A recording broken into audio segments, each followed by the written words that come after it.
नमस्ते दोस्तों, मैं संचिता आपका अपने चैनल डिवाइन वर्ल्ड में स्वागत करती हूँ। अगर आपने अभी तक मेरे चैनल को सब्सक्राइब नहीं किया है तो प्लीज़ सब्सक्राइब कर लीजिए, लाइक एंड शेयर कीजिए, पास में बने बेल आइकन पर क्लिक कीजिए जिससे मेरे आगे आने वाले वीडियोस के नोटिफिकेशन आप तक पहुँच जाएं। आज हम सुनेंगे भगवान शिव ने मगरमच्छ बनकर क्यों ली पार्वती जी की परीक्षा। भगवान भोलेनाथ को इस समस्त सृष्टि का रचयिता माना जाता है। उनका आदि है ना ही अंत है।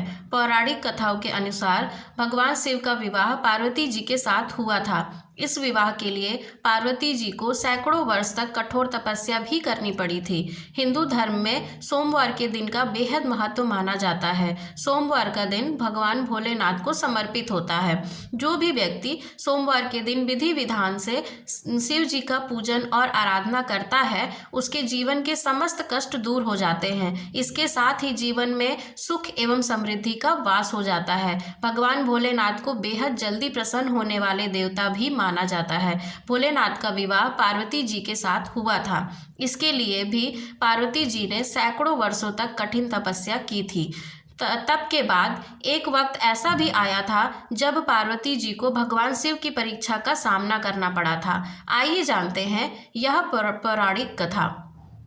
पौराणिक कथाओं के अनुसार माता पार्वती ने भगवान शिव को अपने पति के रूप में पाने के लिए सैकड़ों वर्षों तक कठोर तप किया था। उनकी तपस्या को देखकर देवताओं ने भी शिव जी से देवी पार्वती की मनोकामना पूरी करने की प्रार्थना की थी। इसके बाद भोलेनाथ ने सप्तर्षियों को पार्वती जी की परीक्षा लेने के लिए भेजा।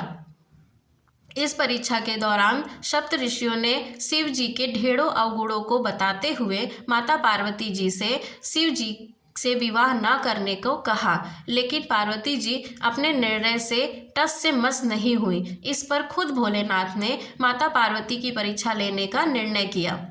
माता पार्वती के तप से प्रसन्न होकर शंकर जी उनके सामने प्रकट हुए और उन्हें वरदान देकर अंतर्ध्यान हो गए। कुछ क्षणों बाद ही एक मगरमच्छ ने एक लड़के को पकड़ लिया और लड़का मदद के लिए पुकारने लगा।